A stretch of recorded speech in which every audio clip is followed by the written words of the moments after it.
روزی 5 مرتبه میتونید صلوات و درود خدا و فرشتگان رو نثار خودت بکنید با صف اول.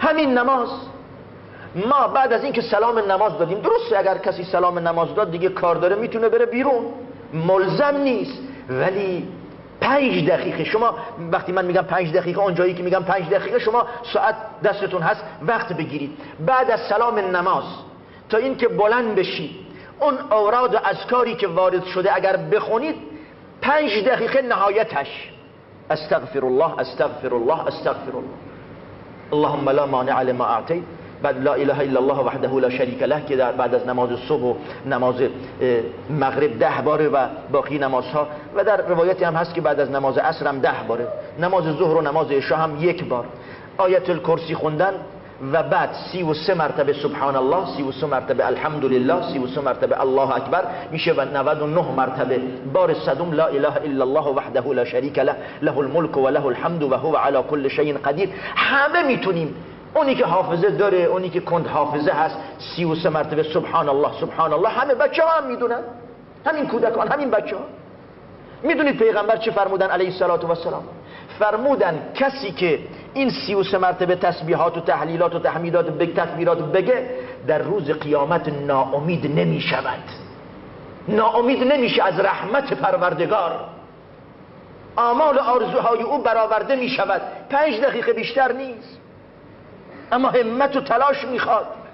رکعت الفجر خیر من الدنیا و ما فیها چند دقیقه وقت میگیره؟ میدونید حدیث نبوی است 2 رکعت سنت فجر، سنت صبحی که میخونید قبل از نماز صبح 2 رکعته. خیلی افراد هستن وضو میگیرن، زحمت میکشن، از خواب بیدار میشن، سریع 2 رکعت نماز فرضشون میخونن، 2 رکعت سنت قبل از نماز صبح نمیخونن. پیغمبر فرمودن این 2 رکعت سنت قبلیه صبح از دنیا و اون چه که در این دنیاست ارزشش بیشتره. 5 دقیقه، حتی میتونید در 4 دقیقه هم بخونید، هر رکعتی 2 دقیقه وقت میگیره، وقت نمیگیره. پشیمون میشید عزیزان من، والله پشیمون میشید. نیاز داریم به این اعمالی که خیلی محدود، مختصر، کوتاه، اما اجر و پاداش فراوان داره.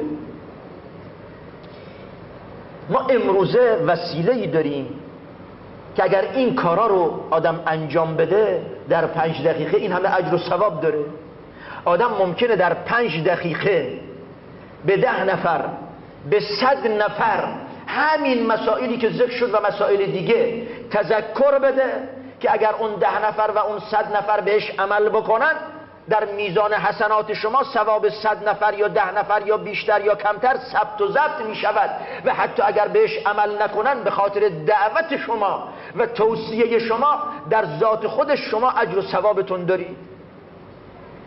اگر به عنوان مثال من و کسانی که بیان روی منبر وایستن به 10 نفر، 100 نفر، 200 نفر توصیه داشته باشن، شما هم امروزه میتونید از طریق همین تلفن همراه.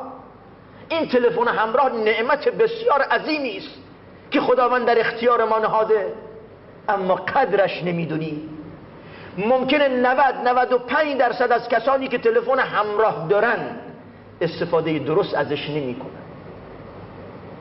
ولی گهگاهی شما شاید دیدید دوستانی هستن، حتی کسانی شما رو نمیشناسن اما دنبال اجرن، دنبال ثوابن. پیام ها رو و SMS ها رو میخونید، گهگاهی میفرستن یه حدیثه، یه آیه قرآنی است، یه توصیه هست، یه تذکره در مورد شب و روز جمعه، ایام و لحظات و مناسبت های خوب، یه پنده، یه داستانه، یه حکایت مفید. اینا میدونید شما میتونید به 10 نفر حداقل بفرستید.